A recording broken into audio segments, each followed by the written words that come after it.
Hail, hail, the Celts are here, and what the hell do we care now? We are back for the 24-25 season, and it does feel like there has been nothing going on for an absolute eternity when it comes to Celtic. Thankfully, we've had a bit of a distraction with the international football, but it doesn't feel like anything was happening at Celtic Park or at Lennoxtown throughout the last month or so. But slowly but surely, everyone's been coming back from the summer holidays, been coming back to work, and Celtic have had some massive things on the to-do list for this summer transfer window.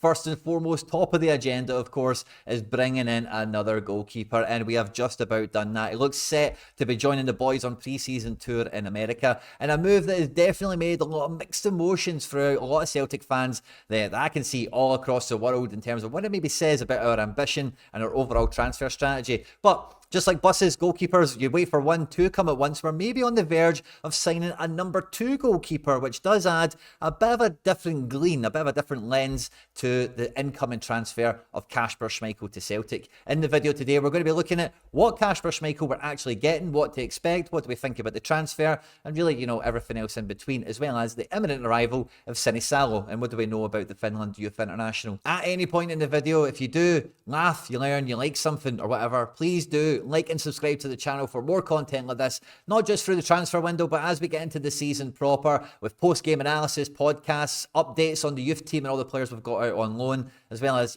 everything else you can imagine from a Celtic YouTube channel. And get into the comment section on this one and let me know, what do you think about this double keeper swoop? Is it a W? Is it an L? Are we tin-potting it? Are we being clever? Are we trying to be too clever and not really getting it right? I'd be really interested to catch the comment section on this one. And yeah, let's just get stuck straight into it. Now, Kasper Schmeichel is going to be a name that's familiar to Celtic fans all across the world. Of course, with a very famous dad. He himself, Kasper Schmeichel, started his career at Man City as a youth player before going on to have quite an incredible, I would say incredible, senior career in his own right. Winning the league, of course, being one of the key players in that Leicester side that went on. Won the FA Cup with Brendan Rodgers as well, of course, but won the Premier League under Claudio Ranieri. And he's a guy that, on the international scene and at the top end of the Premier League, is a guy that's really shown to be a top-end elite-class goalkeeper. And I guess in a similar way to his dad, after having his Premier League success, kind of struggled to leave Leicester, to leave Man United, and really have a sustained, kind of success period thereafter. But Kasper Schmeichel left Leicester City in 2022, and since then he's had a few different spells in a few different leagues with some mixed reviews, let's say. When he leaves Leicester and he signs for Nice, in the same summer they also signed Aaron Ramsey and Ross Barkley. This was a bit of a stage for the Ineos group that control Nice, where they just hired Lucien Favre as well, who was formerly at Borussia Dortmund, and they were really trying to get quality, elite, experienced professionals to supplement the youth players that they normally generate. Nice are very famous for bringing through a lot of the great up-and-coming talent in French football. And, it didn't get off to a good start with Kasper Schmeichel. When he's first arrived there, and, there's always two sides to every story, but the reports that came out from Nice was things like, he was overweight, he was late for training, he had a bit of a bad attitude across the place. He took a different day off from a lot of the other players as well, which just strikes me as weird. But it took him a while to, get his feet together and to get his place in the team and all the rest of it. But when he did play for Nice, he actually had some really high value performances for them in the league and in Europe as well. And Nice themselves didn't actually have that great a year. They were normally a kind of top 4, top 5 club for a few seasons recently, but the year Schmeichel came in, they kind of fell out of that frame, and they were really a bit of a Doug's dinner, a bit of a mixed bag, as it were. But as you can see on his ratings out of 100, in some of the key games, especially as the season's gone on, he's got a bit more comfortable with his surroundings. Maybe some of the attitudes and the clashes of personality have maybe waned ever so slightly or deteriorated. He starts to get really, really good for Nice, towards the back end of the year. This is in January, where 3 games back-to-back, they've played Lille, Lens and Marseille. Never mind the Ajaccio game, where he as a goalkeeper has had clean sheets and stuff, but he's also been making some serious contributions. 7 saves, 4 of them from inside the box against Lille. 4 saves, 1 from inside the box, one of them a diving save here away to Lens,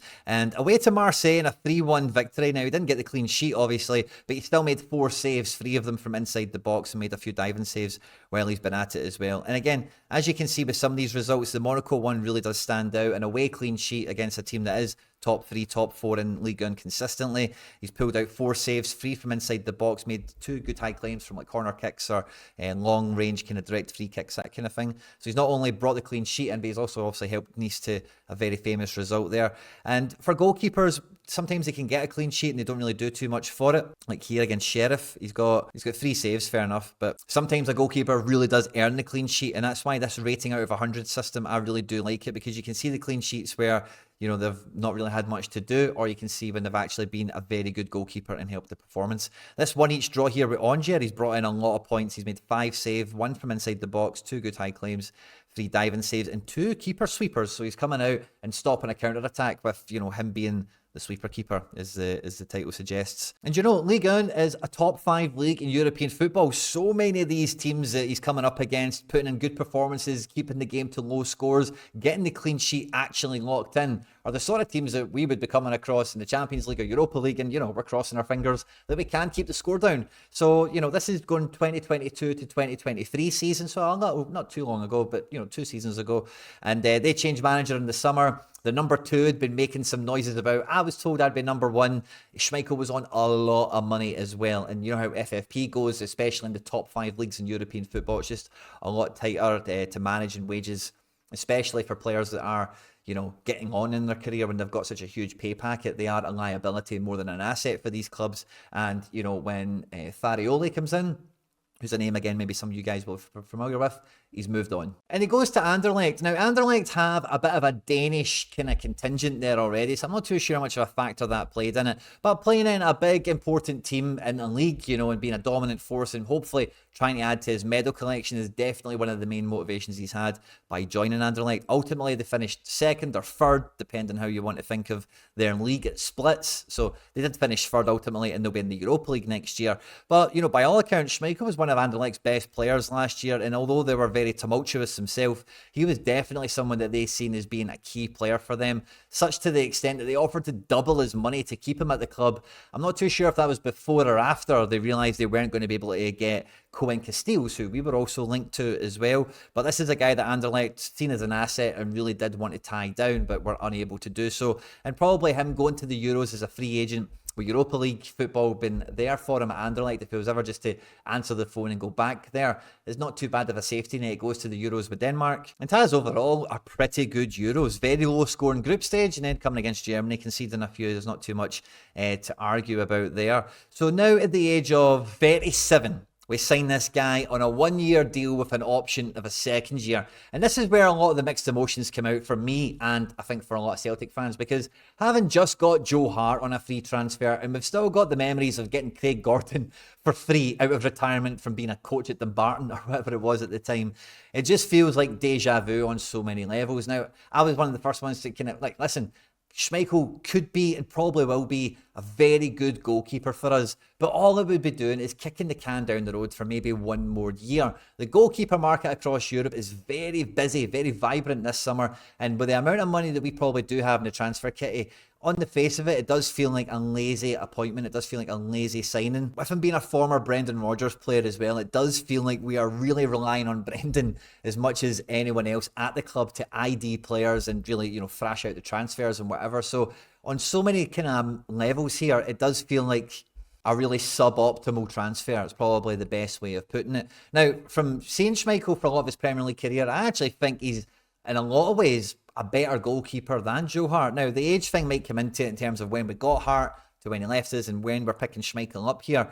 But I don't really have too much scepticism. I don't have many worries that domestically Schmeichel will be absolutely fantastic for us. The main question is going to be in Europe. He has played Champions League for Leicester. He has also played Europa League as well for Nice and for Leicester as well. So he does have European experience. This won't be totally new to him in that sense. And being at Celtic Park at home for 4 games, I think he's a real leader of a keeper as well, which is probably an important part of the ID process. But when you see that second option for another year, you think, Jesus, we could have a 39-year-old goalkeeper on our hands all of a sudden.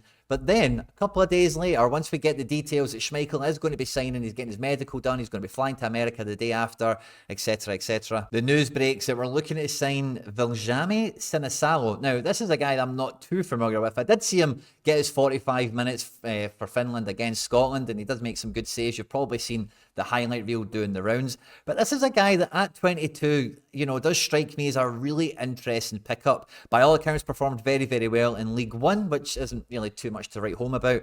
Just for Celtic in general, for a goalkeeper, and your general development. But at the age of 22, if you include Premier League 2 appearances, he's up to, or Premier League under 23, whatever they want to call it, he's up to 100 senior appearances. And even if you were to take them out of it across the Scottish Championship and then 2 stints in League 1, sorry, I beg your pardon, there's the French kind of chat coming back out in me there.